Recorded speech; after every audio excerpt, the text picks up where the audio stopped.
जैसे हाथ की अंगूठी हो, ब्रेसलेट हो, घड़ी हो, हाथ में बंधा हुआ कोई कलेवा, नाड़ा, लच्छा हो,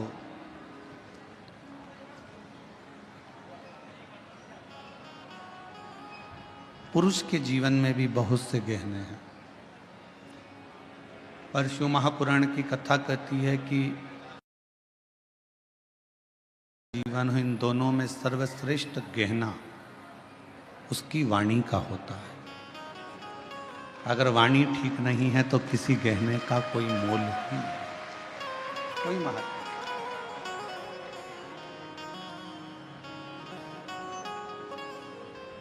खूब सारा श्रृंगार भी आपने धारण कर कर रख लिया, खूब अच्छा पहन भी लिए, और मालूम पड़ा आपकी वाणी ही ठीक नहीं है, तो फिर क्या मतलब?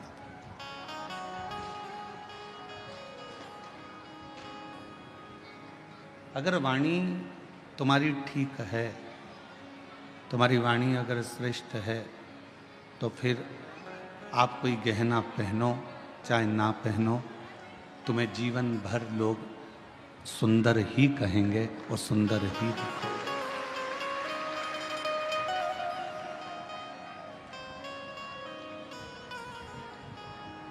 वो वाणी का गहना हमारे जीवन की सबसे बड़ी सुंदरता है। और इन सभी सुंदरता में एक 3 गहने भगवान शंकर ने माता पार्वती जी को बताए हैं। जो 3 गहने ऐसे हैं जिसके बल पर आप दुनिया का सारा सुख प्राप्त कर सकते हो। आज लाखों की भीड़ है, लाखों शिव भक्त यहाँ आए हैं, पंडालों में जगह नहीं है, हम जानते हैं। पानी गिरने के कारण बस आसपास का क्षेत्र भी कीचड़ है, गीला है, फिर भी आप लोग अपना आसन लगा लगा कर बैठे हो और भगवान शिव की पवित्र कथा का लाभ ले रहे हो। ये शिव की ही उदारता है, शंकर की ही करुणा। शिव जी ने पार्वती जी को 3 गहने बताए कि जिस मनुष्य के पास में जो 3 गहने होंगे वो मानव अपनी मंजिल तक पहुंचेगा और सारा सुख प्राप्त कर लेगा। और जिस जिस मनुष्य को अपने जीवन में ये 3 गहने मिल जाएं, समझ लेना कि आपको फिर कहीं जाने की जरूरत नहीं है, आप अपनी मंजिल तक पहुंच जाओगे और आपको सर्व सुख प्राप्त हो जाएगा। कौन कौन से 3 गहने हैं?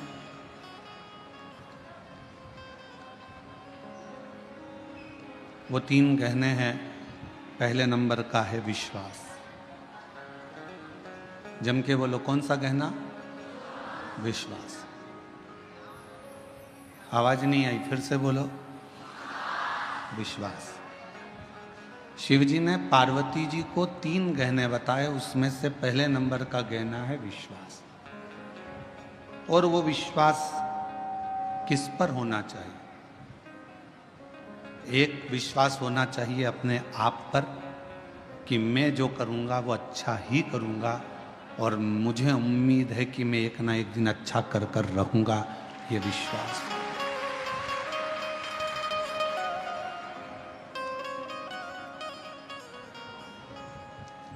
हमारा विश्वास, हमारा भरोसा, हमारी दृढ़ता, और ये विश्वास खुद पर भी हो और मेरे शिव पर भी हो। ये विश्वास स्वयं पर भी होना चाहिए और देवाधिदेव महादेव पर भी होना चाहिए।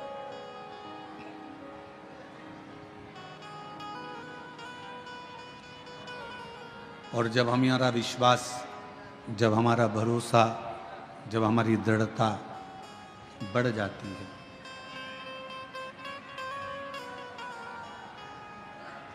जब हमारा विश्वास, हमारी दृढ़ता बढ़ जाती है, तब निश्चित है कि हम जो नहीं भी कर सकते हैं वो शिव जी की कृपा से कर दिखाते हैं और मंजिल तक पहुंच जाते हैं।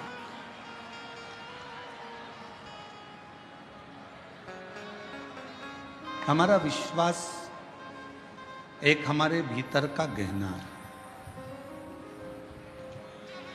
और ऐसा गहना है विश्वास का कि जो हमें बल प्रदान करता रहता है, हमको सुख प्रदान करता रहता है, और ये हमें एक अलग से एनर्जी देता रहता है। और शंभु शरण मांगू घड़ी रे घड़ी, दुख काटो दया करी निदर्शन आपो। ओ शंभु शरण पड़ी मांगो घड़ी रे घड़ी, दुख काटो दया करी निदर्शन आपो। 3 गहनों में पहले नंबर का गहना विश्वास का है। अब शिव जी ने पार्वती से कहा दूसरे नंबर का गहना जो मनुष्य के पास होना चाहिए वो है उसकी मेहनत का गहना। दूसरा गहना है उसकी मेहनत का, उसका परिश्रम, उसकी मेहनत।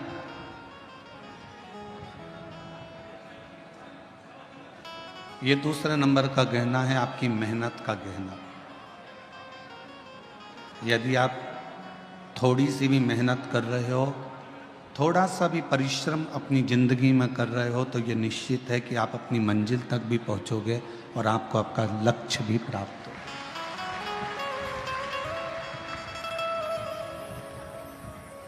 फिर शिव जी ने तीसरे नंबर का गहना बताया। पार्वती जी से कहा पार्वती तीसरे नंबर का गहना है सब्र, थोड़ा इंतजार, थोड़ी प्रतीक्षा।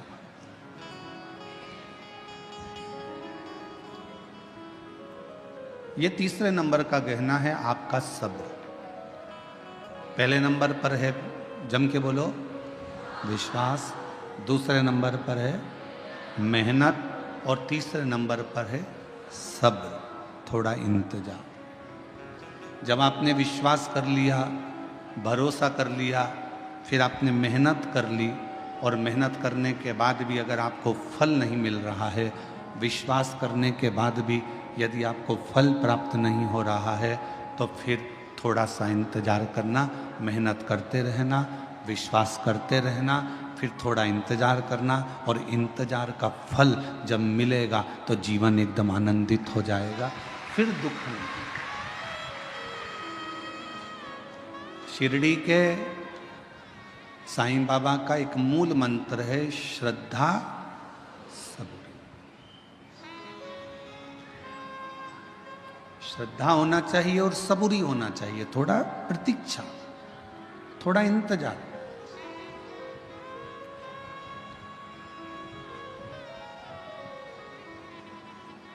आपने इंतजार ही नहीं करा तो फिर जीवन का कोई आनंद ही नहीं है। जो सुख प्रतीक्षा में है वो सुख मिलने में नहीं है। बोलो सही है कि गलत है? जो सुख प्रतीक्षा में है, इंतजार में, वो मिलने में नहीं है। कैसे? प्रैक्टिकल करना। तुम्हारे घर में टीवी नहीं थी, या 4 व्हीलर गाड़ी नहीं थी, 2 व्हीलर गाड़ी नहीं थी, या फ्रिज नहीं था, वॉशिंग मशीन नहीं थी, या तुम्हारे घर में कोई जो तुम्हें ज़रूरत है वो चीज़ नहीं थी, तुमने उसकी प्रतीक्षा करी, इंतज़ार करा। टीवी आएगी, दशहरे पे आएगी, दिवाली पर आएगी, सोफ़ा सेट आएगा, या फिर 4 व्हीलर गाड़ी आएगी, 2 व्हीलर गाड़ी आएगी। इंतज़ार करते रहे, इंतज़ार करते रहे, बहू आएगी, बहू आएगी, बहू आएगी, इंतज़ार करते रहे। और फिर जब प्रतीक्षा पूरी हो गई, बेटे की शादी हो गई, बहू आ गई, या गाड़ी आ गई, या सोफ़ा सेट आ गया, या टीवी आ गई, इसके बाद उसके बाद का फिर समय तुम जानो, क्योंकि अभी हमारी बहू नहीं आई, उसके बाद का तुम जानो।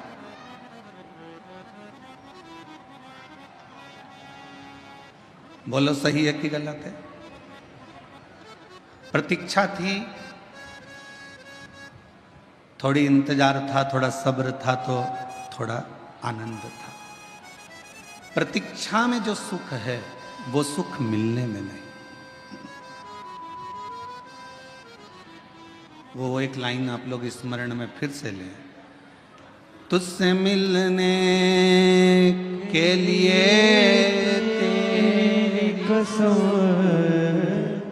तुझसे मिलने के लिए तेरी कसम, एक मुलाकात जरूरी है सनम, एक मुलाकात जरूरी है सनम। प्रतीक्षा करो, इंतजार।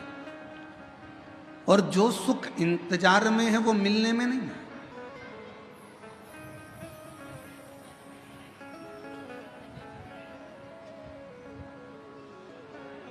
अच्छा विचार करिए थोड़ा सा, जब तक भगवान नहीं मिल रहा ना, शंकर भगवान, जब तक तुम्हें शिव महापुराण की कथा नहीं मिलती ना, 1, 1:15, 1:30 बजे तक तुम ऐसी बेचैन रहती हो, इधर उधर उधर उधर उधर। और जैसे ही कथा चालू हुई और शिव महापुराण की कथा मिल गई, फिर तुम्हारी प्रतीक्षा समाप्त हो गई, फिर उससे मिल लिए, कथा 2.5 घंटे की कानों में पड़ गई। अब फिर जैसे ही सुध नहीं रहेगी, क्यों इतनी जल्दी 4 बज गई? जिसका इंतजार रहता है ना, और उससे अगर मिलन हो जाए तो उससे मिले हुए 10 घंटे, 12 घंटे, 8 घंटे, 4 घंटे थोड़े से लगते हैं। इतनी जल्दी? फिर 4 बजते से ही अपनी अपनी दरी संभाली, बेग पीछे करा,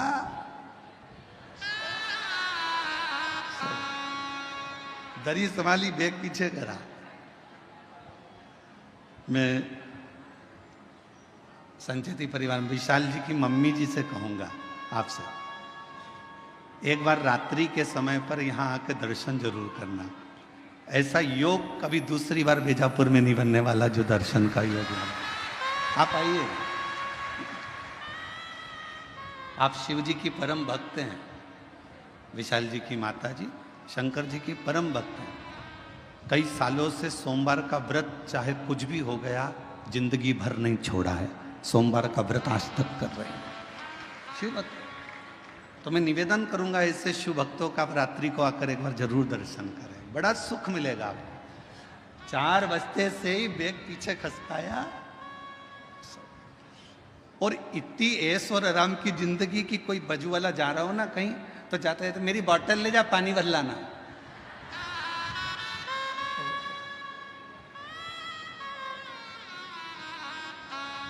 हम तो बाबा के भरोसे चलते हैं, हम तो बाबा के भरोसे चलते हैं। ये दुनिया वाले जलते हैं, ये दुनिया वाले जलते हैं। डमरू वाले के भरोसे चलते हैं, काशी वाले के भरोसे चलते हैं, सीहोर वाले के भरोसे चलते हैं। प्रतीक्षा में जो सुख है वो मिलन में नहीं। मेरे भोले बाबा से कहते रहना, तुम मिलना मती, बस तुम्हारी प्रतीक्षा करती रहूं, तुम्हें याद करती रहूं, तुम्हारा इंतजार करती रहूं। वो मूल है।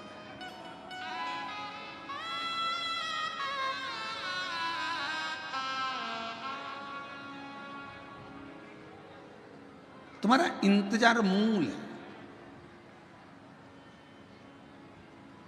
मिलने के बाद इतनी फिर आनंदता नहीं रहती है, प्रतीक्षा में आनंदता रहती है। प्रतीक्षा।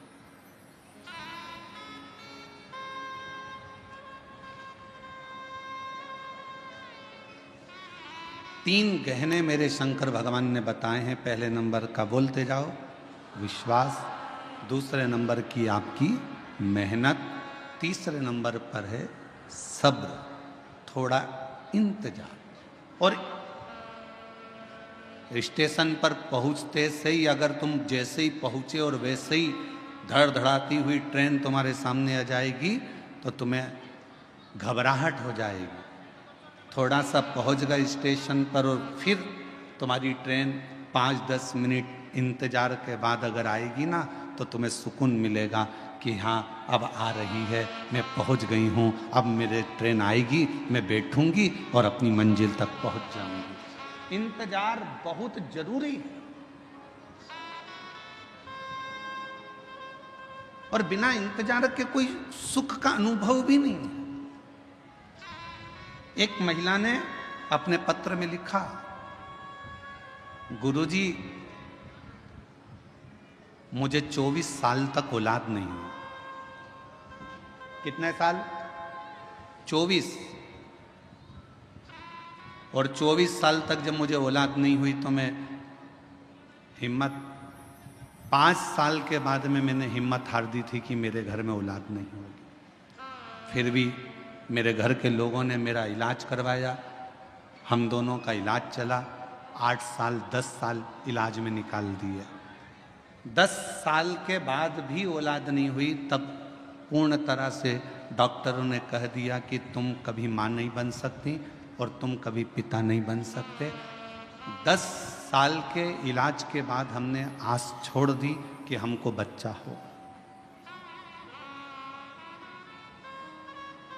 15 साल निकल गए, 18 साल निकल गए, शादी के 20 साल निकल गए, 22 साल निकल गए और 22 साल निकलने के बाद 23 साल जब आया, 23वें साल में हमारे घर के पास में एक किराएदारनी आई और उस किराएदारनी ने कहा कि एक सियोर वाला महाराज कथा कहता है, आस्था चैनल पर आती है, भाभी आपको औलाद नहीं है, कितने साल हो गए? तो कहा मुझे 23 साल हो गए, औलाद 24वां लग गया, औलाद। तुम एक काम करो कि टीवी के सामने अपना आसन बिछाओ और दोनों पति पत्नी टीवी पर कथा सुनो। और हमने टीवी पर पहली बार कथा 23 साल औलाद नहीं, 24 साल औलाद नहीं, फिर सुनना चालू करी। और कथा सुनने के बाद मन में एक विश्वास जागा। आप कहते हो कि विश्वास पूरा रखना शिव जरूर देगा, तो 24 साल शादी के होने के बाद जब विश्वास जागा तब पशुपति व्रत किया, आराधना करी, सफेद आंकड़े की जड़ को बांधा, शिव जी से बारंबार निवेदन करा, तो भी संतान का सुख नहीं। 24 साल निकलने के बाद हम पड़ोसन जो किराएदार नहीं आई उसके पास फिर पहुंचे। पत्र देखिए,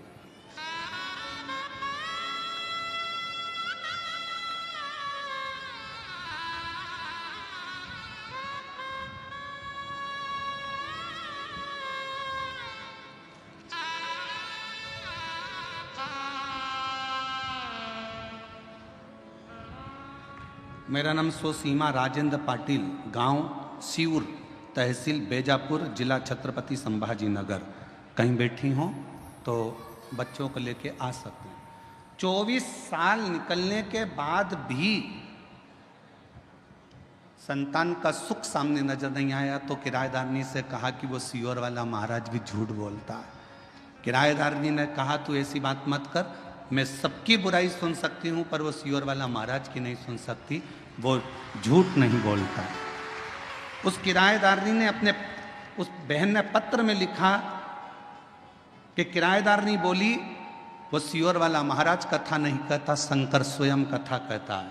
और मुझे विश्वास है तेरे घर औलाद होगी। एक बार फिर वापिस सफेद आंकड़े की जड़ का प्रयोग कर, वापिस प्रयोग करा और बाबा की कृपा से 15 फरवरी 2024 को एक नहीं, बाबा की कृपा से 2 संतान ने जन्म लिया 24 साल के बाद। दोनों संतान के फोटो लगा रही हूँ। दोनों के फोटो आप लोग एलईडी पर आस्था चैनल पर देख सकते हैं। एलईडी आस्था चैनल पर दोनों के फोटो देख सकते हैं। एक नहीं 2 मेरे बाबा ने दिए। और 24 साल के बाद शिव पर अगर कहीं बैठी हो तो दोनों बच्चों को लेकर आ सकते। शिव पर करा भरोसा, कभी टूटा नहीं, कभी नहीं। इंतजार बहुत जरूरी, सब्र बहुत जरूरी। 3 गहने मेरे शंकर भगवान बता रहे हैं पार्वती जी को। पहले नंबर का बोलते जाओ, विश्वास अपने आप पर भी रखना और देवाधिदेव महादेव पर भी रखना। दूसरे नंबर का अपनी मेहनत, मेहनत में पीछे मत हटना, परिश्रम करते रहना। कुआं खोदते रहो, 10 कुएं मत खोदना।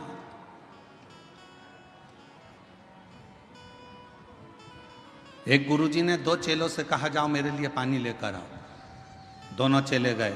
एक चेले ने यहाँ पर कुआं खोदा, पानी नहीं निकला, वहाँ पर कुआं खोदा, पानी नहीं निकला, वहाँ पर कुआं खोदा, पानी नहीं निकला। एक चेला एक ही जगह पर कुआं खोदता रहा, खोदता रहा, खोदता रहा, खोदता रहा, आखिरी में वो पानी वहाँ मिल गया। 15 फीट इधर खोदा, 25 फीट उधर खोदा, 50 फीट उधर खोदा। उस लड़के ने एक ही जगह पर 100 फीट खोद दिया। वो 15 और 20 और 50 फीट खोदता रहा और इसने पूरा गहराई तक खोद दिया तो पानी मिल गया। एक ही को भजते रहो, शिव को इतना भजना, इतना विश्वास करना, इतनी मेहनत करना कि मेरा शंकर भगवान। कई लोगों की आदत होती है, अभी मैंने पार्लर की दुकान खोली नहीं चली, कपड़े की दुकान खोली नहीं चली, मोबाइल की दुकान खोली नहीं चली, प्लास्टिक के सामान की दुकान खोली नहीं चली, खाद बीज की दुकान खोली नहीं चली। क्यों? क्योंकि हमने 10 जगह पर दिमाग दौड़ाया। उसकी चल रही थी, उसको देख के अपन ने खोल ली। काका जी के लड़के की चल रही थी, उसको देखकर अपन ने खोल ली। ताऊ जी के लड़के की चल रही थी, उसको देख के अपन ने खोल ली। 10 तरह की बुद्धि चलाई, दिमाग चलाया और 10 दुकान खोलकर चल देख लिया। आखिरी में पत्नी पति की पत्रिका लेकर पहुंच गई बाबाओं के पास में। बताओ ना, मेरे पति का कोई योग अच्छा नहीं बैठ रहा, जो भी दुकान खोलता है उसमें घाटा पड़ जाता है। अब कह दिया कि तेरे यहाँ पितृ दोष है, वास्तु दोष है, ये दोष है, पर ये नहीं बताया कि खुद के अंदर दोष है। अगर एक ही दुकान में मेहनत कर लेता तो जो पहले नंबर की खोली थी वही आगे निकल जाती। हम अपने भीतर का दोष तो देख नहीं रहे, अपनी मेहनत को तो हम देख नहीं रहे।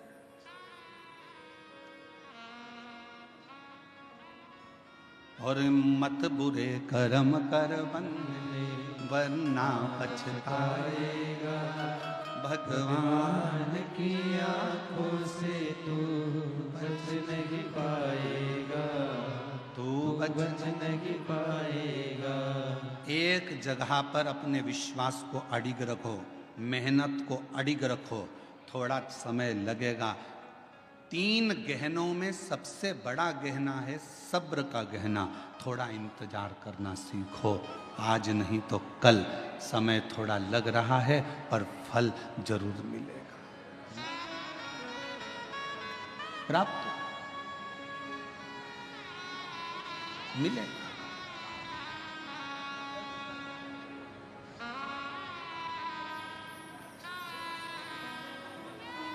थोड़ा सा इंतजार करो, थोड़ा सा। और शंभु शरणे पड़ी मांगू घड़ी रे घड़ी, दुख काटो दया करी दर्शन आपको। समय लग सकता है। एक बहन ने एक और पत्र लिखा था।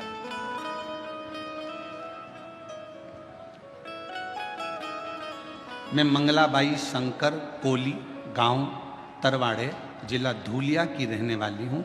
मेरा मोबाइल नंबर ये है। मेरी पोती चारू कोली, जो बचपन से ही जिसकी किडनी में दिक्कत थी, जो अभी 11 साल की है, कहीं बैठी हो, चारू चारू बेटा अगर कहीं बैठी हो तो हाथ हिला सकती हो, और यदि उसकी दादी आई हो तो वो भी हाथ हिला सकती है। मेरी पोती चारू कोली, जो बचपन से ही किडनी में दिक्कत थी, जो आज 11 साल की है, इलाज के लिए हमने मुंबई, गुजरात, सूरत के अस्पतालों में दिखाया तो बताया कि किडनी खराब हो गई है और ऑपरेशन करने का बोल दिया, किडनी निकालना होगी। घर वाले सभी जन चिंता में पड़ गए। तभी आपकी कथा धूलिया महाराष्ट्र में 2023 में हो रही थी। हम पंडाल में आए और महादेव से विनती की, आपकी अब किडनी ठीक कर दो। मेरे बाबा से निवेदन कर कर पशुपतिनाथ का व्रत किया। दुनिया के लोग पूछते हैं, गुरुजी पशुपति व्रत क्या केवल मनुष्य ने करा है? हम कहते हैं ये पशुपति व्रत पाशुपत्य अस्त्र प्राप्त करने के लिए स्वयं राम जी ने भी करा है, स्वयं भगवान कृष्ण ने भी करा है। पशुपति व्रत किया, महादेव को पशुपति व्रत करके महादेव को जल चढ़ाते और वो जल अपनी पोती को लाकर दे देते, बेलपत्र लाकर चारू को देते। तभी हमारे फैमिली के डॉक्टर को फाइल दिखाया तो डॉक्टर बोले कि किडनी में प्रॉब्लम तो है। तब भी मन नहीं माना, हम उसको अहमदाबाद के नरियाद में दवा खाने दिखाने को चले गए। तब उन्होंने भी कहा कि किडनी खराब हो गई है, इसको बदलना पड़ेगा। अब करें तो करें क्या? कथा भी सुनी पंडाल में तो भी नहीं मन आया। तो हम लोग 2025 में फिर हम लोग सीहोर पहुंच गए और वहाँ से हमने रुद्राक्ष ले लिया। जनवरी में रुद्राक्ष लेकर बच्ची को उसका जल देना प्रारंभ करा। दूसरी बार हम नडियाद फिर गए और किडनी के डॉक्टर को दिखाया तो डॉक्टर ने कह दिया कि इसकी किडनी ठीक हो गई है, अब इसको कोई दवाई की जरूरत नहीं है, किडनी ने काम करना प्रारंभ कर दिया है। पत्र को आप लोग पढ़ सकते हो। किडनी ठीक हो गई है बाबा, मैं बाबा को नमन करने के लिए आई हूँ, अब कोई दवाई की जरूरत नहीं है। अगर बच्ची बैठी हो और उसकी दादी बैठी हो तो बच्ची को लेकर आ सकती हैं। 11 साल की चुरू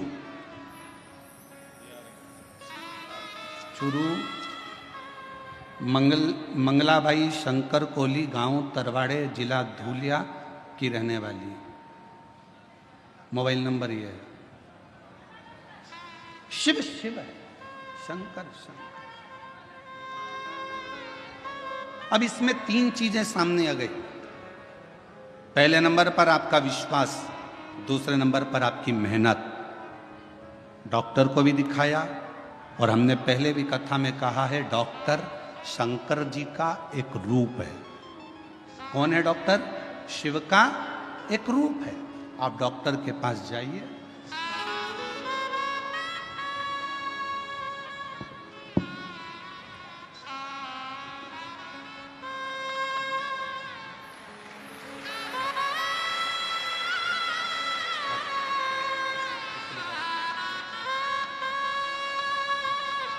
बैठो बैठो बैठो। शंभु शंभु शंभु शंभु शंभु नमन करो बाबा, जल्दी जल्दी प्रणाम करो। शंभु प्रणाम करो, दे बेटा दे ले, प्रणाम करो। शंभु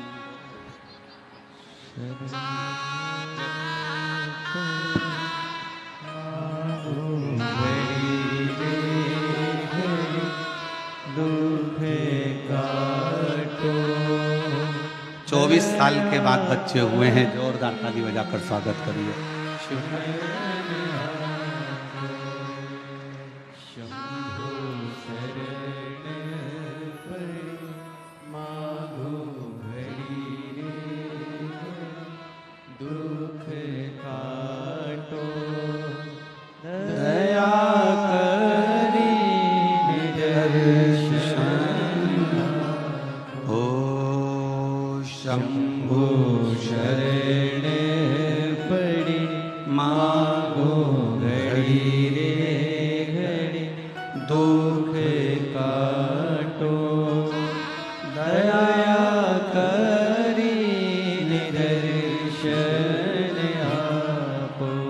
शिव कथा कह रही है।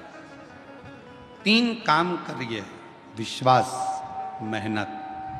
डॉक्टर को भी शिव का एक रूप मानकर उसके पास जरूर जाओ। जांच बोले जांच कराओ, दवाइयाँ दे दवाइयाँ खाओ, और विश्वास रखो कि मेरे घर का ये व्यक्ति ठीक होकर ही रहे। फिर थोड़ा सा इंतजार करो, थोड़ा इंतजार।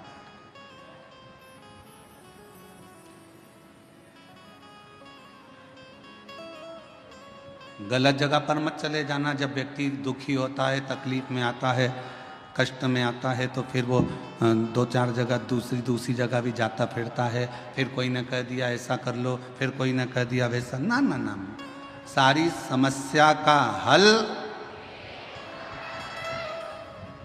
श्री शिवाय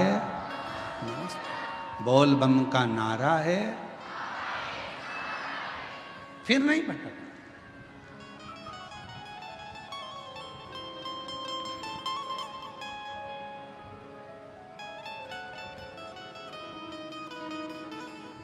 हम इंतजार नहीं कर पाते। आज के व्यक्ति के जीवन में सबसे बड़ी उलझन केवल एक ही है कि वो इंतजार करना नहीं जानता। वो इंतजार करना नहीं जानता। बहू ने कुछ बोला, सास से इंतजार नहीं हुआ, पलट कर जवाब दिया। सास ने कुछ बोला, बहू ने तुरंत पलट कर जवाब दिया। बाप ने कुछ बोला, बेटे ने पलट कर जवाब दिया। बेटे ने कुछ बोला, बाप ने पलट कर जवाब दिया। भाई ने कुछ बोला, भाई ने पलट कर जवाब दिया। आज के जमाने में लोग थोड़ा सा इंतजार नहीं करते।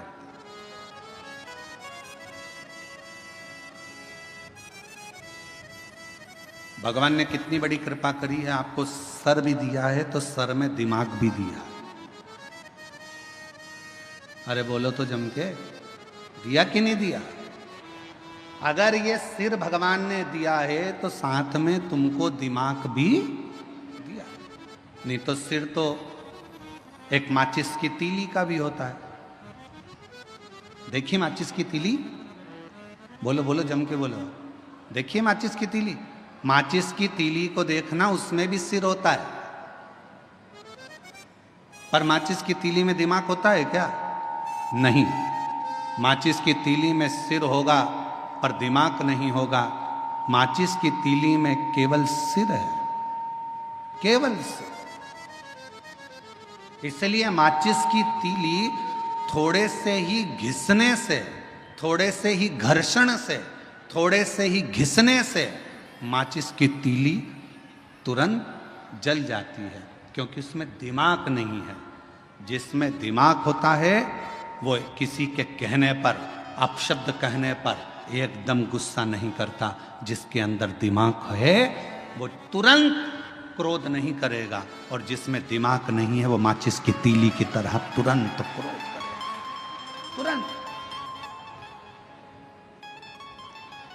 थोड़ा सा किसी ने कहा और क्रोध आ गया, थोड़ा सा किसी ने बोला और गुस्सा आ गया। समझ लो कोई तुम्हें घिस रहा है, माचिस की तीली हो तुम, तुम्हारे में अंदर केवल सिर तो है तुम्हारा पर दिमाग नहीं है। किसी ने तुम्हें घिसा, अपशब्द बोला, ताने दिए, आड़ा टेढ़ा बोला, माचिस की तीली तो बारिश में गीली भी हो जाती, तो उसको 2-4 बार तो घिसना ही पड़ता है। तो किसी ने तुम्हें घिसा, किसी ने ताना दिया, गाली दी, अपशब्द कहा, बुराई करी, तुम्हें घिसता गया और तुम्हें एकदम गुस्सा आ गया। समझ लेना कि तुम मनुष्य नहीं हो, तुम केवल एक माचिस की तीली हो। मनुष्य होते तो किसी के घिसने पर तुम्हें क्रोध नहीं आता, तुम्हें अपशब्द नहीं निकलते, तुम्हें गाली नहीं देते, तुम आड़ा टेढ़ा नहीं बोलते, क्योंकि तुम माचिस की तीली नहीं, तुम मानव की देह लेकर पैदा हुए, मनुष्य की देह, मानव हो तुम। कोई बोल भी दिया आड़ा टेढ़ा, कोई कह भी दिया अपशब्द, कोई बोल भी दिया, ताने भी दे दिया, किसी ने आड़ा टेढ़ा भी कह दिया, अपशब्द भी कह दिया, कोई बात नहीं। समय का थोड़ा सा इंतजार करो, थोड़ा सा।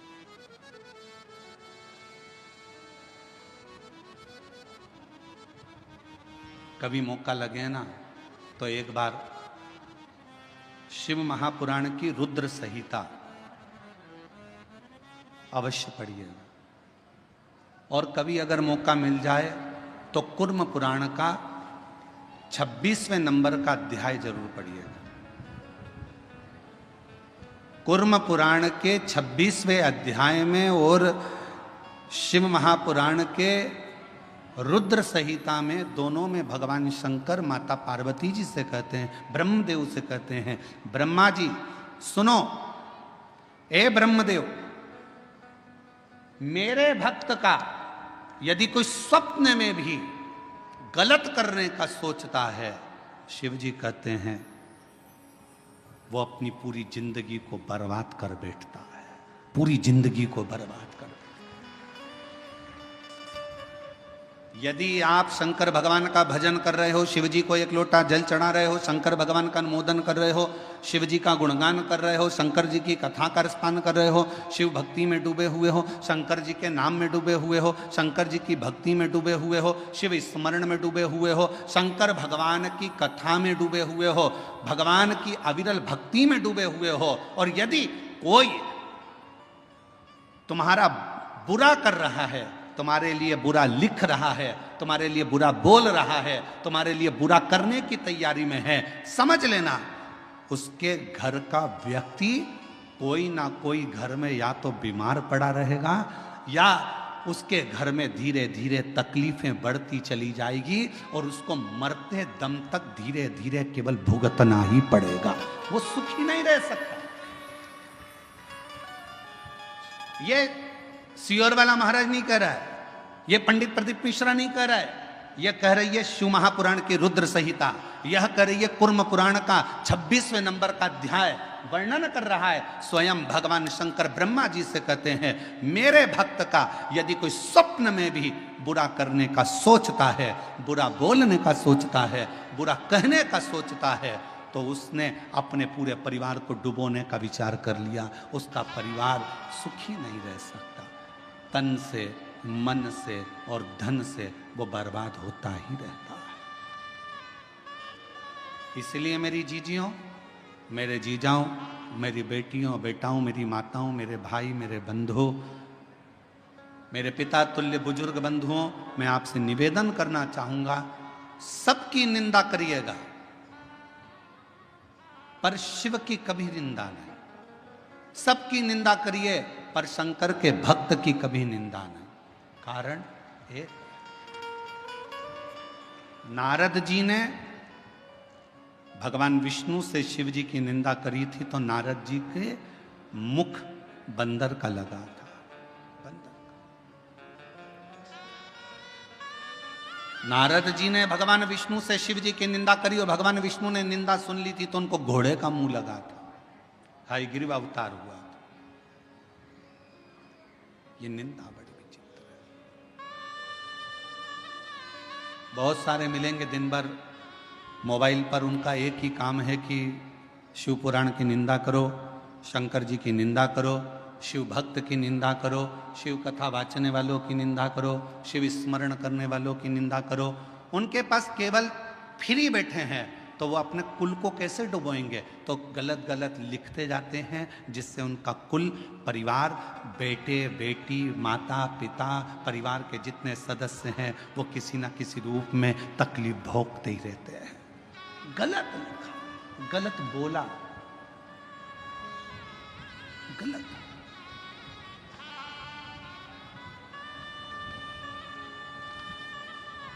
अच्छा एक बात पूछें आपसे, सब उत्तर देना।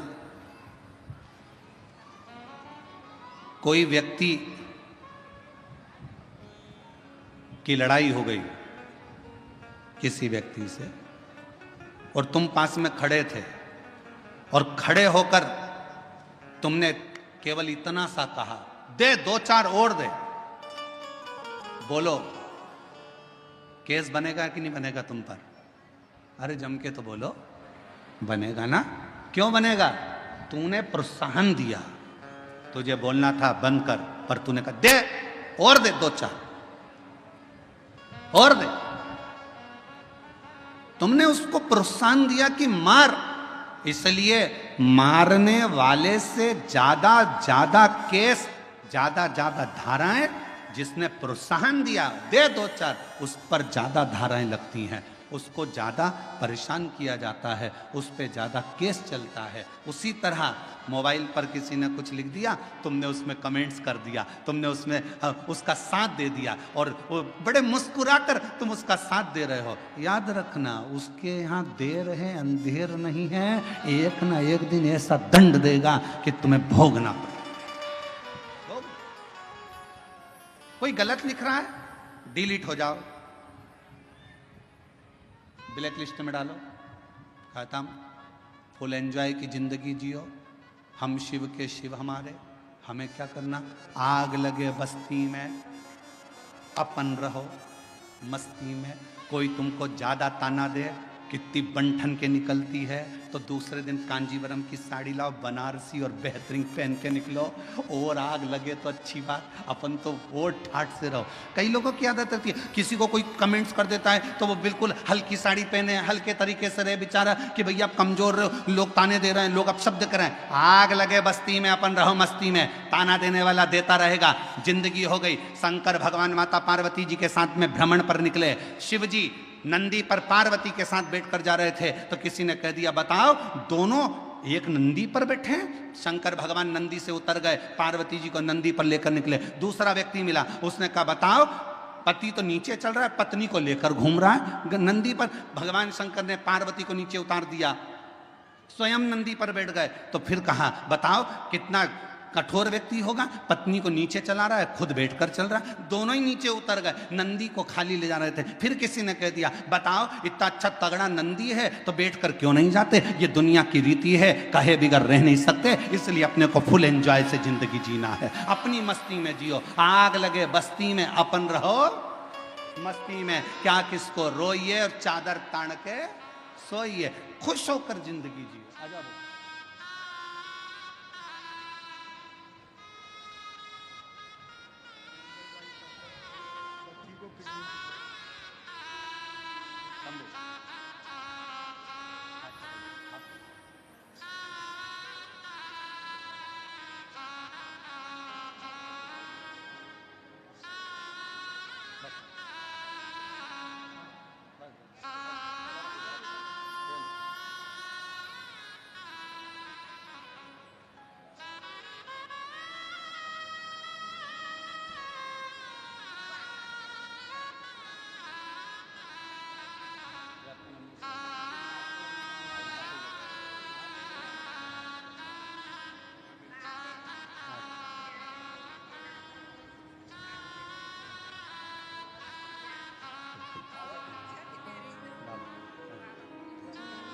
यही बच्ची है जिसकी किडनी बचपन से ही बेकार थी। डॉक्टर ने किडनी बदलने का कह दिया था, ऑपरेशन का। और नासिक की कथा को श्रवण करने के बाद बाबा पर भरोसा कर कर शिव पर आश्रित हुई और शिव जी की कृपा से डॉक्टर ने कह दिया किडनी ने काम करना चालू कर दिया, दवाई गोली बंद हुई और बाबा की कृपा से स्वस्थ हुई। एक बार जोरदार ताली बजा साहब। शंभु शरणे पड़े मांगू घड़ी रे घड़ी, दुख काटो दया करी दर्शन आपो। ओ शंभु शरणे पड़े मांगू घड़ी दुख काटो दया करी दर्शन आपो। भगवान शिव की कथा कर रही है, थोड़ा इंतजार रखिए, थोड़ा सब्र, कह दो बोल। और फिर निवेदन करूं इस बैजापुर की बेलपत्र शिव महापुराण की कथा से, 33 कोटि देवताओं में और देवियों में सबसे ज्यादा यदि किसी को सुनने को मिला है तो मां पार्वती और देवादिदेव महादेव को सुनने को मिला है। पार्वती जी अपनी सहेलियों के घर भी जाती थी ना, बेस्ट फ्रेंडों से मिलने भी जाती थी तो पार्वती को नीचा दिखाया जाता था। हम नहीं कह रहे, पुराण कह रहे। एक बार पार्वती जी अपनी सहेली के यहां पर चली गई, मां लक्ष्मी के यहां, और लक्ष्मी जी बैठी हुई थी और पार्वती जी को देखकर बोली, पार्वती तेरे भी भाग्य बड़े विचित्र हैं री। पति भी मिला तो अड़भंगा मिला, नग्न वेशधारी, जटाजूड़ बांधने वाला, भस्म रमाने वाला। मेरा घर देख, मेरे पति को देख, मेरे घर में सोने के सिंहासन, सोने के पर्णकोटे, बैकुंठ देख, सोने की दीवारें, सोने के कलश, सोने के द्वारे, सोने के फाटक, सोने की खिड़की, सब सोने का बना है। और पार्वती जी बोली, मुझे सोने से मतलब क्या है, मेरा तो जो पति है वो ही गोल्ड है, तो मुझे करना क्या है?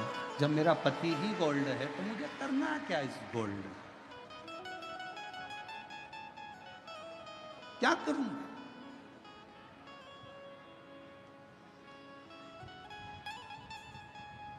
मेरा तो पति ही गोल्ड।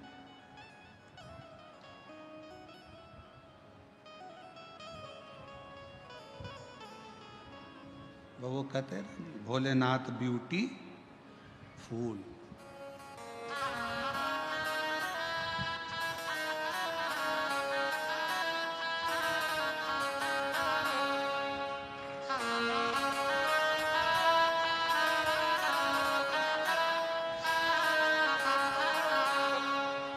सिर पे गंगाधारी,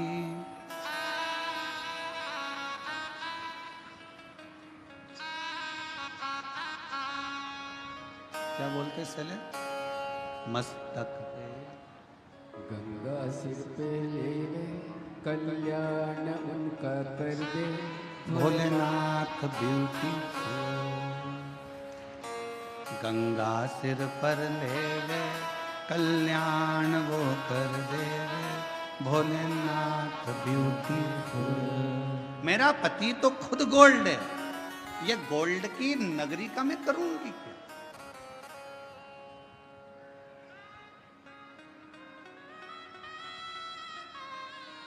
पति की निंदा करी, पार्वती जी से सहन नहीं हुआ, पार्वती जी चली। शिव जी के पास पहुंची तो भगवान शंकर तो समाधि में लीन थे, पार्वती जी एकदम धमक के शिव जी के पास तेजी में बैठ गई। पत्नी के हाथ के बर्तन मांजते मांजते गिरने लगे, बर्तन की आवाज तेज आने लगे तो पति को समझ लेना चाहिए कि जरूर कोई बात है, कोई बात जरूर है, आवाज आ रही है। पार्वती जी धम्म से बैठी, शिव जी समझ गए कोई बात जरूर है। क्या हुआ है? पार्वती जी से पूछूंगा तो अभी विवाद छिड़ जाएगा, तो बोले ना बोले कुछ नहीं, थोड़े से उधर खसक गए। जैसे ही खसके तो पार्वती जी और उधर खसक गए। शिव जी ने सोचा बात कुछ ज्यादा ही बड़ी है, तो शिव जी और उधर खसके तो पार्वती जी और खसक गए। अब शिव जी तो कुछ बोल नहीं रहे थे, जब इतनी सारी लीला हो गई, झाड़ू को बार बार झड़ा रही है, कपड़ा झड़ा रही है, कहीं कमरे में पति लेटा हुआ था, खूब चद्दर को झटक रही है, जानकार करके हरकत कर रही, तो फिर पति को पूछना तो चाहिए ना। पति पूछे नहीं तो पत्नी का गुस्सा और बढ़ते चले जाता है, और फिर धीरे धीरे वो गुस्सा कहां पर जाता है? बच्चों पर। अपना बैग सही जगह पर रख, हट यहां से, उठा। और तुम्हारे पिताजी की नौकरनी लगी हो कि टिफिन यहां पटक दिया, बैग वहां पटक दिया, जूते यहां पटक दिया, उठाओ अपने अपने जूते, नहीं उठाना, जा रख। इतने में वो सो रहा था, धीरे से चद्दर में से झांक के देखा,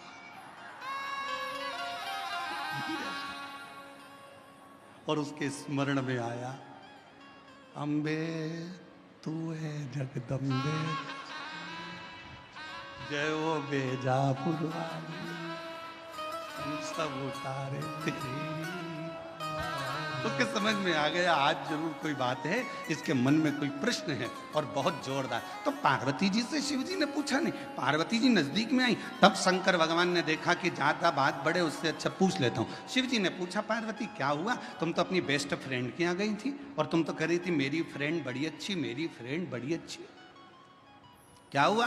पार्वती जी बोली, मेरे को एक सोने का महल बनवा दो नाथ। शिव जी मन में सोचे, मेरे को पहले ही मालूम था, ये मुझे मालूम। क्या करेगी महल का? उसमें रहूंगी, अच्छा, शिव जी ने कहा ठीक है, कोई बात नहीं, तेरे मन की बात है, अभी बनवा देता हूं। विश्वकर्मा जी को बुलाया। पार्वती जी बोली अब विश्वकर्मा जी आ गए ना, अब मैं समझ लूंगी। बस पति एक बार पत्नी को सुनार की दुकान पर ले जाए, फिर बेचारा पति कुछ नहीं बोल पाता, जो बोलती है पत्नी बोलती है।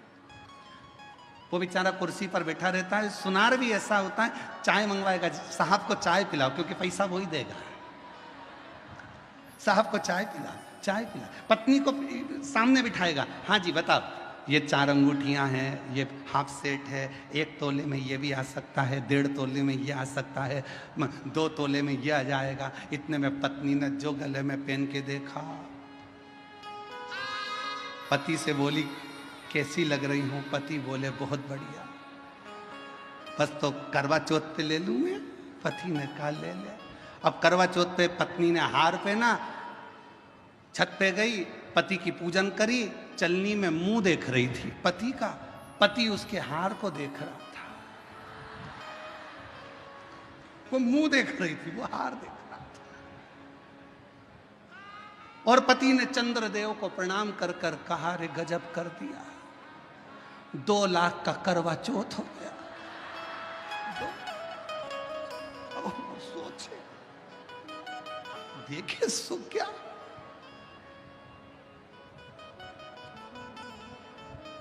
और जैसे ही पत्नी ने सिर पे पल्लू लेके फिर पति के, अरे बोलो तो, पति के, ये पति के चरण छू रही थी। पति चंद्रदेव को प्रार्थना कर रहा था, जैसे आज छू रही है, रोज क्यों नहीं कर देता?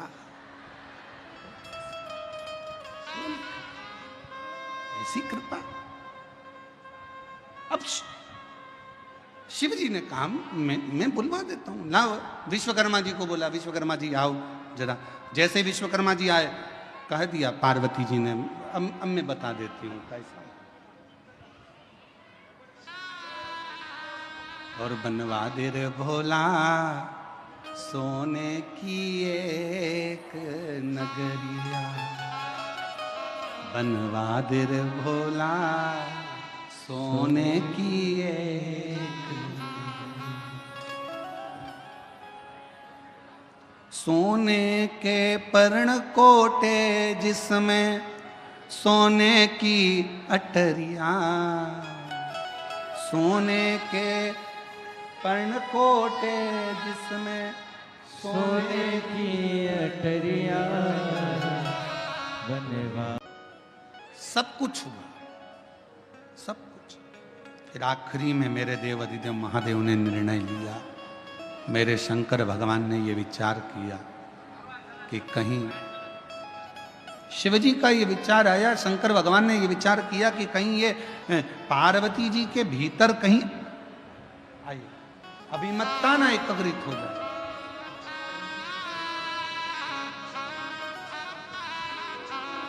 माननीय सांसद महोदय श्री चंद्रकांत जी खेरे जी हमारे बीच पधारे हैं। एक बार जोरदार ताली बजाकर उनका स्वागत वंदन अभिनंदन। बनवा दे भोले सोने की एक नगरिया, ओ सोने की एक नगरिया, ओ सोने की एक नगरिया, बनवा दे भोला सोने की एक नगरिया, बनवा दे भोले सोने की एक नगरिया, सोने की एक नगरिया,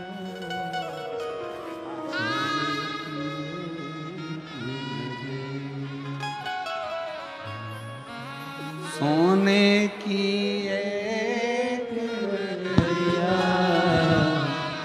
सोने की एक नगरिया, बनवा दे भोला सोने की एक नगरिया, बनवा दे भोला सोने की एक नगरिया। शिव कथा कह रहे हैं, भगवान शंकर का संवाद कर रहा है। शिव महापुराण की कथा कहती है, शिव जी को लगा कि पार्वती जी के भीतर कहीं थोड़ा सा अहम ना आ जाए, और यदि ये अहंकार आ गया तो फिर हमारी तप साधना तो बेकार हो गई। तब लंकापति रावण के पिता श्री विशर्वा जी ने पूजन करी, और शिव जी ने ऐसी बुद्धि विशर्वा जी की कर दी कि विशर्वा जी ने जब पूजन पूरी हो गई मकान की, वास्तु पूरा हो गया मकान का, तब विशर्वा जी ने वही मकान दक्षिणा में मांग लिया कि ये मुझे दक्षिणा में दे दीजिए, इसको मैं रखना चाहता हूं, ये मुझे। पार्वती जी को क्रोध आ गया, विशर्वा जी तुमने मेरे मन के इस मकान को लिया है, ये लंका तुमने ली है, मैं तुम्हें श्राप देती हूं कि इस लंका में कोई दिया जलाने वाला ना बचे, एक दिन इसमें आग जरूर लगेगी, ये मेरी पसंद। शिव कथा कर रही है। 3 कहने मेरे भगवान शंकर ने कहे हैं। पहला विश्वास, दूसरी जम के बोलो मेहनत, और तीसरे नंबर पर है सब्र। ये जब 3 गहने हमारे पास में रहे तो जीवन का सुख अपने आप प्राप्त होगा।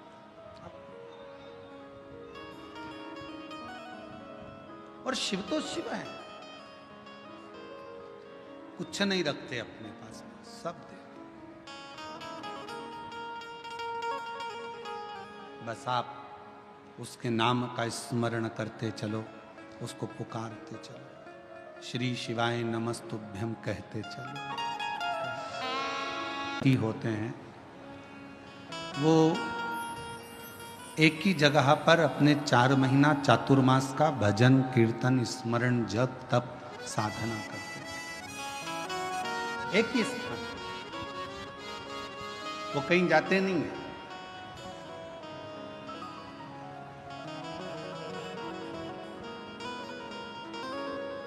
किसी ने एक बात पूछी कि गुरुजी, व्रत क्या केवल मनुष्य ही करता है?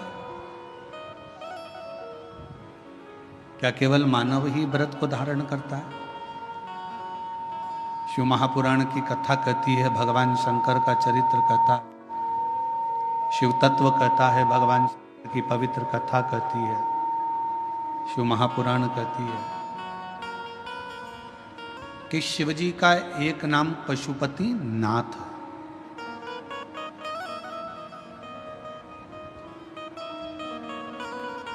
शिव को पशुपति नाथ भी कहते हैं, अर्थात 33 कोटि देवताओं को पशु बनाकर स्वयं उनके पति बनकर तारकासुर के 3 बेटे तारकाक्ष, विदुमाली और कमलाक्ष की, इन तीनों का संहार मेरे शिव जी ने करा था।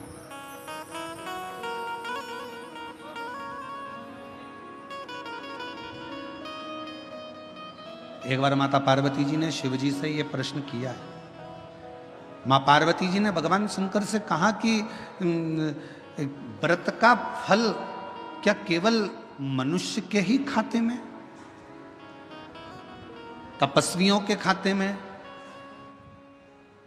जो साधक हैं, साधना करने वाले हैं, तपस्वी हैं, संत हैं, साधु हैं, सन्यासी हैं, क्या केवल इन्हीं के खाते में केवल व्रत का फल है? भगवान शंकर ने उत्तर दिया, नहीं पार्वती सुनो, 33 कोटि देवता में केवल एक, शिव जी कहते हैं केवल एक मुझे लोग पशुओं का देव भी कहते हैं, पशुपति नाथ भी कहते हैं। उसका फल मैं तुम्हें बता रहा हूं। पार्वती, शिवरात्रि, प्रदोष, सोमवार की अष्टमी, श्रावण, भादो, कुंवार, कार्तिक, चातुर्मास, ये जितने भी बड़े बड़े व्रत साधन जो आते हैं, इन साधनों में मनुष्य तो व्रत करता ही है, संत, साधु, सन्यासी, तपस्वी तो साधना करते ही हैं, पर साथ में मान लो कोई श्वान है, कुत्ता है, कोई जीव है, कोई जंतु है, और मालूम पड़े कि आज शिवरात्रि का दिन है या प्रदोष का दिन है या सोमवार का दिन है, और वो सुबह से उसको कुछ भी खाने को नहीं मिला, भूखा है, प्यासा, उसको कुछ मिल ही नहीं रहा, उसको कुछ प्राप्त ही नहीं हुआ। शिव जी कहते हैं पार्वती, मान लो अगर प्रदोष का दिन है और कोई पशु को अगर कुछ मिला नहीं है, अनायास, शिव तो अनायास कृपा करने वाले हैं। शिवरात्रि की कथा ये कहती है कि एक भील हिरण को मारने के लिए पेड़ पर चढ़ गया, बेलपत्र का पेड़ था, नीचे शंकर का शिवलिंग था, छाजल में जल था, रात भर पानी गिरता रहा, बेलपत्री का पेड़ हिलता रहा, उसमें से पत्ते नीचे गिरते रहे और प्रातः में शिवजी प्रकट होकर उस भील पर करुणा कर देते। ये तो शिव कथा तो अनायास कृपा करने वाली है, अचानक करुणा करने वाली है, अचानक दया करने वाली। कोई पशु है, कोई पक्षी है, कोई जलचर है, कोई थलचर है, कोई वायुचर है, कोई ऐसे जीव हैं जो तिथि पर मान लो भूखे हैं, प्यासे हैं, शिव कहते हैं पार्वती जितना मनुष्य को व्रत का फल प्राप्त होता है, शिव कहते हैं उससे 4 गुना ज्यादा फल मैं पशुओं और पक्षियों को भी प्रदान कर देता हूं, उससे 4 गुना ज्यादा।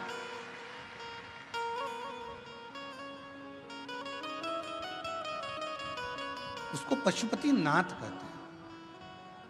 चतुर्मास का समय था, एक संत शिव के अड़भंगे भक्त थे, एक पवित्र नदी के तट पर बैठकर भगवान शंकर की साधना, तप, आराधना शिव जी की करना प्रारंभ कर, पार्थिव शिवलिंग का निर्माण कर लेते, उन्हीं का पूजन करते, उन्हीं की अर्चना करते, उन्हीं की चाकरी करते। नदी के इस ओर संत सब तप साधना भजन पूजन कर रहे हैं और नदी के उस ओर एक परिवार रहता था जिसमें एक बालक रहता था जिसका नाम था शिवानंद। क्या नाम है बालक का? शिवानंद।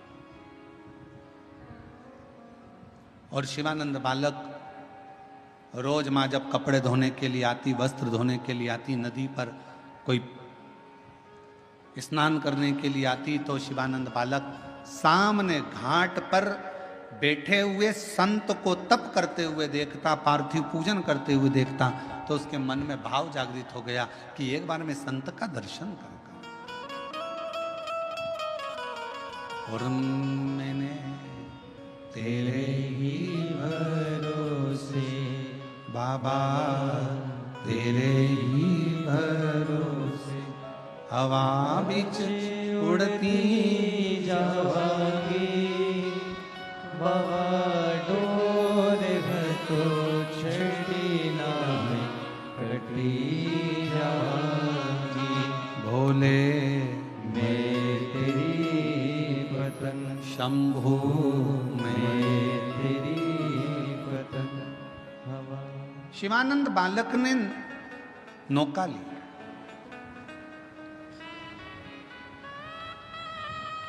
मैया को आज घाट पर ही छोड़ा और मैया को घाट पर छोड़कर शिवानंद बालक नाव को लेकर घाट के उस पार, शिवानंद बालक नाव लेकर घाट के उस पार पहुंच गए। संत बैठे थे, शिव की आराधना कर रहे थे, शंकर का तप कर रहे थे, साधना में लगे थे, शिव की भक्ति कर रहे थे। देखा बहुत देर तक बैठा रहा, थोड़ी देर बाद उसने संत के चरणों को प्रणाम किया, पूछा कौन हो बालक तुम, कहां से आए हो, कहां रहते हो? बालक ने कहा मैं नदी के उस पार रहता हूं और मेरा नाम शिवानंद है। आपको आराधना करते हुए देखकर मेरा मन करा कि एक बार मैं आपको प्रणाम कर नमन किया, चले गया। अब तो शिवानंद का रोज का नियम बन गया। शिवानंद अब रोज उधर जाता, उधर से फिर इधर आता, फिर उधर जाता, फिर इधर आता। एक दिन शिवानंद ने अपनी माता को प्रणाम कर कर कहा, माँ मेरा मन है चातुर्मास का समय चल रहा है, 4 महीने चल रहे हैं। मेरा दिल करता है माँ कि मैं वो संत जो घाट के उस पार है ना, उसकी सेवा करना चाहता हूं। मैं संत की सेवा करना चाहता हूं। ठीक है, माँ ने आज्ञा कर दी। बेटा शिवानंद संत के पास चला गया। संत दिन रात अपनी मस्ती में शिव स्मरण में लगे रहते थे। श्री शिवाय नमस्तुभ्यं, श्री शिवाय नमस्तुभ्यं, श्री शिवाय नमस्तुभ्यं, श्री शिवाय नमस्तुभ्यं, श्री शिवाय नमस्तुभ्यं, श्री शिवाय नमस्तुभ्यं, श्री शिवाय नमस्तुभ्यं, श्री शिवाय नमस्तुभ्यं। संत बैठे, शिवानंद बालक भी भगवान शिव की आराधना में डूबा रहता, भक्ति। एक दिन शिवानंद बालक बेलपत्र के कुछ पत्र लेकर आ गया।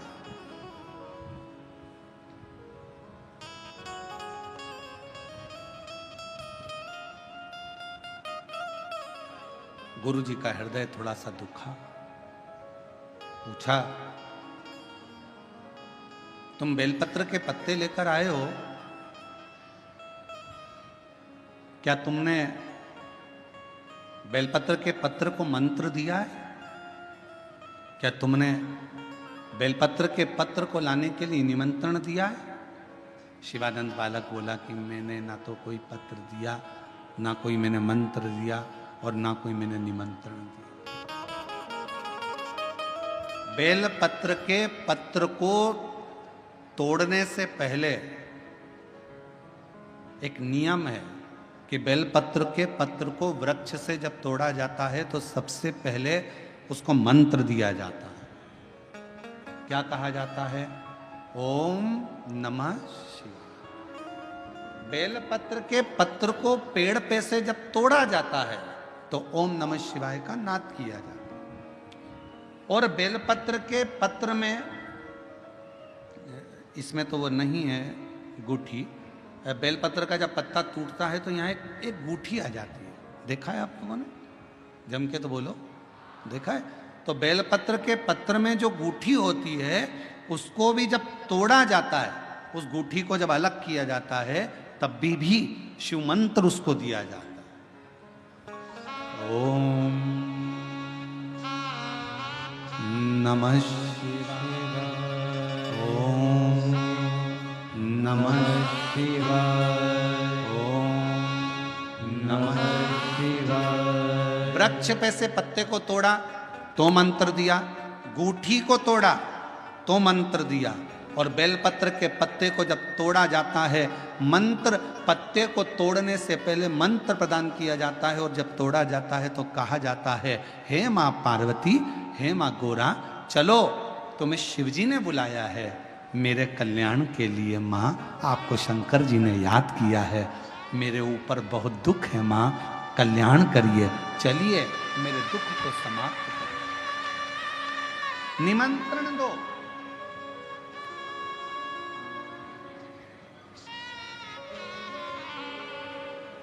पहले नंबर पर क्या देना है बेलपत्र के पत्र को तोड़ने से पहले? जम के बोलो, मंत्र।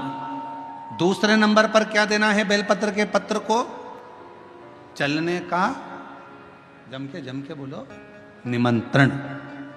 मां पार्वती जी से कहो, हे मां गोरा, हे मां पार्वती, हे मां चलिए, आपको शिव जी ने याद किया है। मां, हे मां पार्वती, हे मां गोरा, मेरे कल्याण के लिए, मेरे दुख को दूर करने के लिए, मेरी तकलीफों को हरने के लिए, हे मां गोरा, मेरे कष्ट को समाप्त करने के लिए, मां गोरा, मेरा भंडार भरने के लिए आपको शिव जी ने याद किया है, निमंत्रण दो।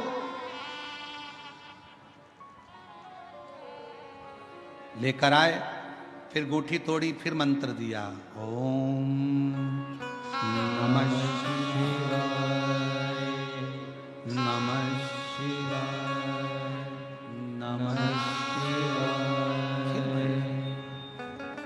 अब गुरुजी ने पूछा कि तुमने मंत्र दिया? नहीं। तुमने निमंत्रण दिया? नहीं। तो फिर तुम्हें क्या हक है कि बेलपत्र का पत्र तोड़ो? शिव महापुराण की कथा तो कितनी बड़ी बात कहती है, बेल पत्र के पत्र को सीधे पेड़ में से तोड़ कर लेकर आना चाहिए। बेल पत्र की डंडी, कई माताओं की, कई भाइयों की आदत थी, बड़ी सी डंडी होती है, उसको वहां से काट लिया, तोड़ लिया, पूरी की पूरी डंडी तोड़ कर लिया है, फिर घर पर आकर उसमें से पत्तियां तोड़ ली, जो डंडी थी उसको पटक दिया। ना ना ना, ये गलत, ये गलत। वृक्ष से पत्तों को निमंत्रण देकर फिर तोड़ा जाता और फिर लेकर आकर डूठी तोड़ते समय भी शिव मंत्र को दिया जाता। कुछ नियम है बेलपत्र के भी, उसको धारण करना चाहिए। कुछ जैसे डॉक्टर की गोली खाने के भी नियम होते हैं। डॉक्टर साहब लिखते हैं कि सुबह ये गोली लेना, शाम को ये लेना, ये भोजन के पहले लेना, ये भोजन के बाद लेना, और सुनो इसको गर्म दूध से ले लेना, इसको पानी से ले लेना। अब मालूम पड़े तुमने सोचा कि मैं एक काम करती हूँ, कहाँ मेरा टाइम बर्बाद करूँगी, सुबह लो, शाम को लो, दोपहर में लो, तो तुमने सारी गोली एक साथ खा गई और फिर डॉक्टर के पास गई, डॉक्टर साहब मेरे को तो आराम ही नहीं लग रहा, मैंने 3 बार 15 दिन से गोली खा रही हूँ, 10 दिन से गोली खा रही हूँ। डॉक्टर साहब ने पूछा गोली खा रही हो तो क्या तुमने नियम धारण करा? हाँ। क्या क्या नियम धारण करा? सुबह की गोली सुबह खाई, भूखे पेट की भूखे पेट खाई, भोजन के बाद की भोजन के बाद खाई? नहीं नहीं नहीं, मेरे पास समय नहीं रहता, इसलिए सारी की सारी एक साथ खा गई। डॉक्टर ने कहा इसीलिए तो दवाई असर नहीं कर रही है। दवाई खाने का भी तरीका होता है। आवाज सेट नहीं है भाई। दवाई खाने का भी तरीका होता है। दवाई को खाने का भी एक तरीका है। उस दवाई को खाओगे, आनंद पाओगे, स्वस्थ हो जाओगे, रोग मुक्त हो जाएगा। तो दवाई के खाने का भी तरीका है। उसी तरह गुरु कह रहे हैं, संत ने कहा कि तुमने गलती करी, तुमने करी। पहले मंत्र दो, फिर से बोलो, पहले मंत्र, फिर निमंत्रण, फिर डूठी तोड़ते समय फिर मंत्र, फिर ओम नमः शिवाय, ओम नमः शिवाय, ओम नमः शिवाय। फिर मंत्र के बाद निमंत्रण दो। माँ पा, हे माँ गौरा, साथ में बोलो, हे माँ गौरा, हे माँ पार्वती, चलिए आपको देव अधिदेव महादेव बुला रहे हैं। मेरे दुख को काटने के लिए, कष्ट को मिटाने के लिए, तकलीफों को मिटाने के लिए माँ आपको शिव ने याद किया है। पत्र लेकर फिर शिव के पास चले। लाखों के दुखड़े जो तू हर गया डमरू वाले, मेरे दुखड़ों को देख कर क्यों डर गया डमरू वाले। चलो माँ। क्या तुमने निमंत्रण दिया? नहीं। क्या तुमने मंत्र दिया? नहीं। तब संत को क्रोध आया। संत ने कहा बेटा ऐ शिवानंद, ऐसे कभी बेलपत्र को लेकर मत आना, ऐसे कभी बेलपत्र को लेकर मत आना, ऐसे कभी बेलपत्र।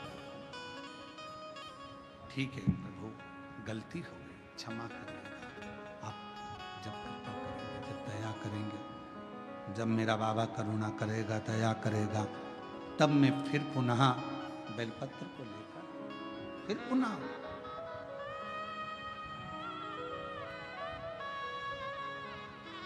अब शिवानंद जैसे संत ने बताया था वैसे की वैसे ही कहने लगे। अब उसका फल संत को नहीं मिल रहा, उसका फल शिवानंद को मिलेगा। समय आया, 2 महीना चतुर्मास के निकल गए और 2 महीना निकलने के बाद आज संत बैठे थे, तप की मुद्रा में शिव की आराधना कर रहे थे। आंखों से नीर बह रहा था संत के लिए, अश्रु।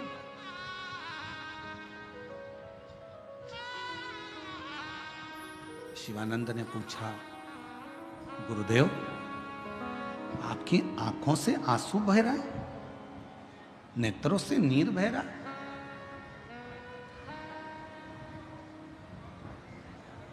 मेरे भाई, जिससे प्रेम करो, जिसको अपना मानो, और अगर उसी की जिंदगी में दुख आने वाला हो और आपको मालूम पड़ जाए कि जिंदगी में ये तकलीफ आ रही है उसके, तो नैनों से नीर बहने लगता, आंसू। एक पत्र है, अच्छा है।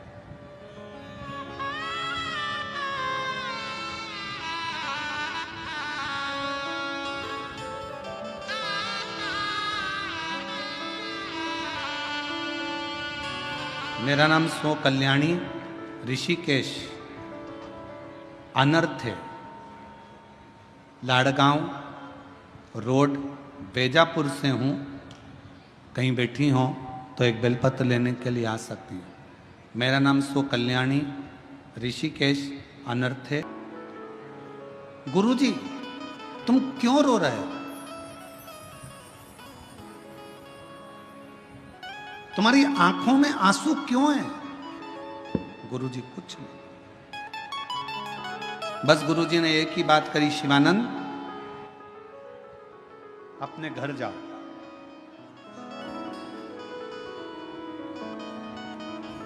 आठ 10 दिन जरा घर पर रहकर फिर आओ, जाओ। शिवानंद ने कहा, गुरुजी घर? हाँ, आप मुझे घर क्यों भेज रहे हो? गुरुजी ने कहा, मेरा मन है कि तुम थोड़ा सा 8-10 दिन, अब 2 महीना रहते रहते हो गए, 8-10 दिन तुम अपने घर पर होकर आओ, फिर वापिस आ जाना। जाओ जरा, 8-10 दिन के लिए तुम अपने घर पहुंचो, जाओ। शिवानंद ने प्रणाम किया, नमन किया, दंडवत किया, और प्रणाम कर कर, नमन कर कर, दंडवत कर कर शिवानंद चल दिया। घर पर पहुंचा, यहां संत के साथ में एक गुरुजी के साथ में एक चेला रहता था। थोड़ा सावधानी से सुनना, बेलपत्र शिव पुराण की कथा है। एक बेलपत्र कितना कमाल करता है, वो कथा ये शिव महापुराण की आप और हम श्रवण करें। गुरुजी के साथ में एक चेला रहता था। उस शिष्य ने पूछा, गुरुजी इतना अच्छा शिष्य था शिवानंद, सेवा कर रहा था, गौ माता को संभाल रहा था, सारा काम करता था, झाड़ू भी लगाता था, पोछा भी लगाता था, भोजन भी बनाता था, भोजन भी कराता था, और आपने उसको घर भेज दिया, क्यों? गुरुजी ने कहा कि कल मैं स्नान करने के लिए गया था, और जब मैं गंगा का स्नान कर रहा था, स्नान करते समय मुझे देवऋषि नारद और यमराज दोनों के दर्शन हुए। देवऋषि नारद का भी दर्शन हुआ, यमराज का भी दर्शन। यमराज ने देवऋषि नारद से कहा कि नारद, ये जो बालक है शिवानंद, ये 5वें दिन मर जाए, इसके प्राण छूट जाए। नारद जी ने कहा, ये 5वें दिन मर जाएगा? हाँ। नारद जी और यमराज की बातों को मैंने सुन लिया। मेरे मन में आया, शिवानंद इतने दिनों से हमारे पास में रह रहा है, अब एक बार जरा घर चले जाए, घर पर जाएगा, थोड़ा सा परिवार से मिलेगा और परिवार के साथ रहेगा, और प्राण भी छूट गए तो परिवार वालों को ग्लानि तो नहीं होगी, कम से कम इसको जाने दो। मैंने भेज दिया। धीरे धीरे करते दिन निकलते चले गए। 5वां दिन था जिस दिन शिवानंद के प्राण जाना था, और उसी दिन माँ ने शिवानंद को बेलपत्र लेने के लिए भेज दिया। अब माँ को क्या मालूम कि प्राण छूटने वाले हैं इसके।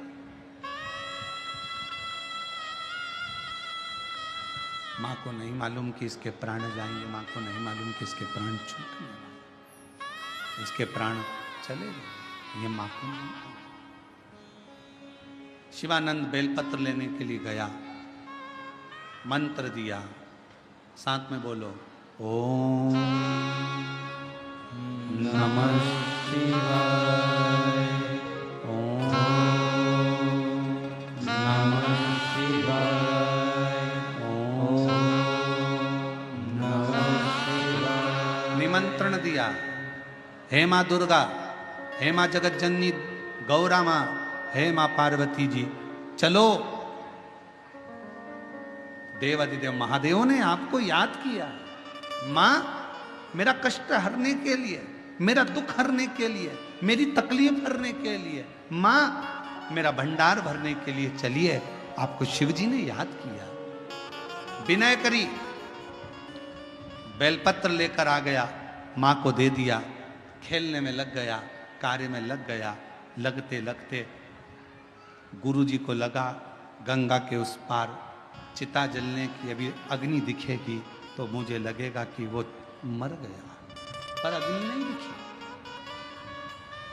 रोने की आवाज आएगी, आवाज नहीं।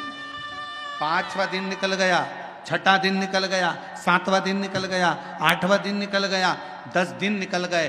10 दिन पूरे होते से 11वें दिन वो शिष्य, वो शिवानंद वापिस आया, गुरुजी को प्रणाम करा। गुरुजी ने शिवानंद को देखकर आश्चर्य करा, बेटा तुम? हाँ गुरुजी, आपने कहा था 11 दिन तक घर पर रहकर आना, इसके बाद आ जाना। चलाओ। शिवानंद के सिर पर हाथ रखकर गुरुजी ने पूछा, शिवानंद से हाथ रखकर गुरुजी ने पूछा, क्यों रे शिवानंद, यहां से जाने के 5वें दिन तेरे साथ कुछ हुआ क्या? हाँ गुरुजी, मेरी मम्मी ने, मेरी माँ ने मुझे बेलपत्र लाने को भेजा। जब मैं बेलपत्र लेकर आ रहा था ना, तो मुझे थोड़ा सा चक्कर सा आया, ऐसा लग रहा था मेरी सांस भरा रही है, ऐसा लग रहा था मेरी आंखों में नींद आ रही है, ऐसा लग रहा था कि कोई मुझे खींच रहा है, पर समझ में नहीं आया। मैं बेलपत्र लेकर अपनी माँ को दिया, माँ ने शिव जी को समर्पित करा, फिर कुछ भी नहीं हुआ। तब समझ में नहीं आया गुरुदेव ऐसा क्यों हो रहा था। तब समझ में आया कि वो बेलपत्र की महत्वता, वो बेलपत्र की महत्वता। गुरुजी ने शिवानंद को सिर पर हाथ रखकर कहा, शिवानंद 5वें दिन तेरे प्राण जाना थे, पर तूने मेरे वचन का स्मरण रखा।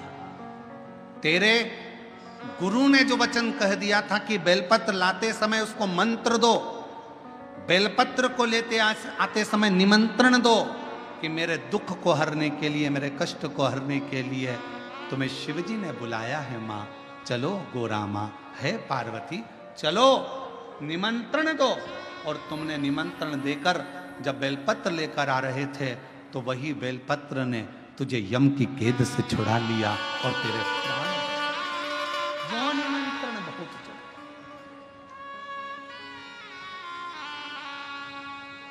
शिवानंद आज तुमने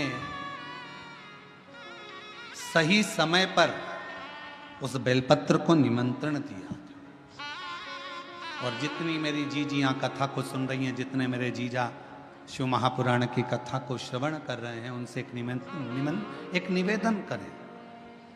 जब आप सावन के महीने में बेलपत्र का पौधा लगाओ तो ये विनय कर कर लगाना, है माँ, हे मेरे ओघड़दानी, आप यहाँ पर विराजमान हो, सबका कल्याण करना, जिसके भी दुख हो, तकलीफ हो, सबको मिटा दे, सब।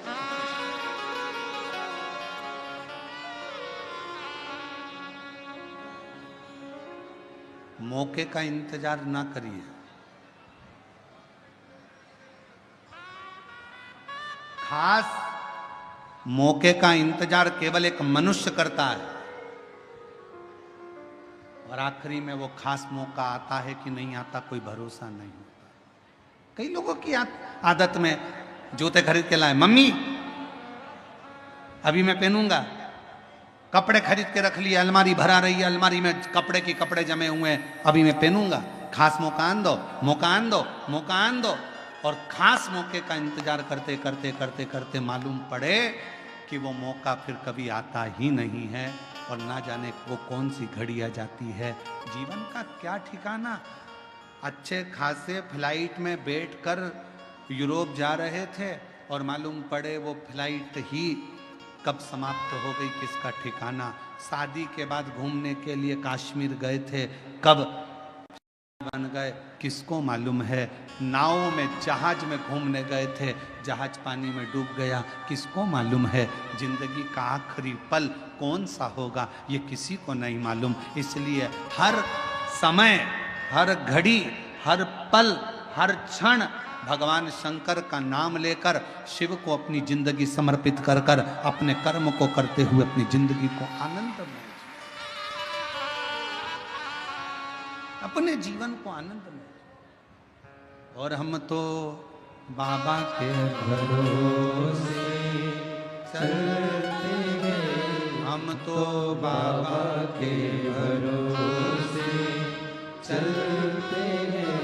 ये दुनिया वाले जलते हैं, ये दुनिया वाले जलते हैं, हम तो बाबा के भरोसे चलते हैं। ओ घड़दानी के भरोसे चलते हैं, डमरू वाले के भरोसे चलते हैं, सीहोर वाले के भरोसे चलते हैं। ये शिव तत्व जो प्राप्त हो रहा है इसको ना छोड़ो। इंसान की एक खूबी बड़ी विचित्र है। प्रत्येक मनुष्य की एक खूबी बड़ी विचित्र है, बहुत विचित्र। बड़ा होता है, बचपन भूल जाता है। शादी होती है, मम्मी पापा को भूल जाता है। खुद के बच्चे हो जाते हैं तो बहन भाई को भूल जाता है। थोड़ा सा पैसा आता है तो गरीबों को भूल जाता है। और जब बुढ़ापा आता है तो इन सब की याद आती है।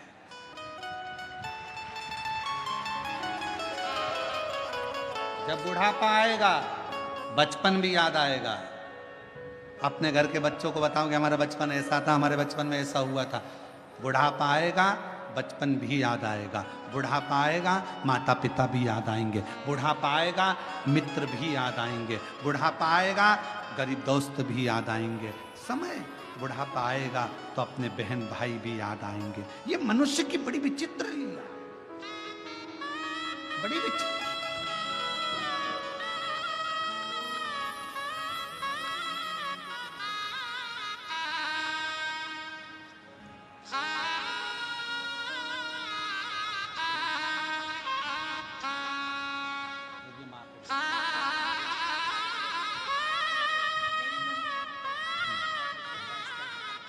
माता को कैंसर था, 200 ग्राम की चेस्ट में गठान थी। बाबा की कृपा से बिना ऑपरेशन के कैंसर पूरा समाप्त हुआ। ये शिव की कृपा। जीवन बड़ा विचित्र, इसको समझना पड़ेगा बहुत। आज कथा का बेलपत्र शिव महापुराण का आज कथा का चतुर्थ दिवस विराम की ओर जाएगा। ये कथा तो 2 तारीख को पूरी हो जाएगी। 5 तारीख से 5 दिवसीय शिव महापुराण की कथा 9 तारीख तक 1 बजे से 4 बजे तक फिर वही गुरु पूर्णिमा महोत्सव की कथा प्रारंभ होगी। 10 तारीख को गुरु दीक्षा शिव दीक्षा सीहोर में आयोजित रहेगी। गुरु पूर्णिमा महोत्सव रहेगा। फिर 12 जुलाई से 18 जुलाई तक कोरबा छत्तीसगढ़ में शिव महापुराण की कथा रहेगी 1 बजे से 4 बजे तक। फिर 30 जुलाई से 5 अगस्त तक जयंती स्टेडियम भिलाई छत्तीसगढ़ में शिव महापुराण की कथा रहेगी। ऐसे कथाओं का क्रम। सावन के महीने में आपको शिव जी की कथा सुनने का मौका मिलेगा। ये शिव जी की बड़ी कृपा रहेगी, शंकर की करुणा, उनकी उदाहरण। 6 अगस्त को बाबा की प्रदोष काल की कावड़, प्रदोष के दिन की कावड़ भराएगी सीहोर में। आप भी बाबा से विनय करने के लिए सुबह 9 बजे बाबा की कावड़ सीहोर सीवन नदी से चलकर कुबेरेश्वर धाम तक चलेगी। आप भी साथ में 11 किलोमीटर बोल बम बोल बम बोल बम बोल बम बोल बम बोलते बोलते बाबा को कावड़ चढ़ाओ, अपने जीवन को सार्थक। शिव शिव। एक बेलपत्र, मानव के जीवन में केवल बेलपत्र का मात्र स्पर्श ही हमारे जीवन में सुख प्रदान कर देता है। इसी बेलपत्र की महत्वता ये 7 दिवसीय शिव महापुराण बेलपत्र शिव पुराण बेजापुर में अपन श्रवण कर। भगवान श्री गणेश जी महाराज का प्रागट्य होता है, शिव पार्वती जी पधार रहे हैं, जोरदार ताली बजाकर स्वागत करें उनका। बाबा देव महादेव की पवित्र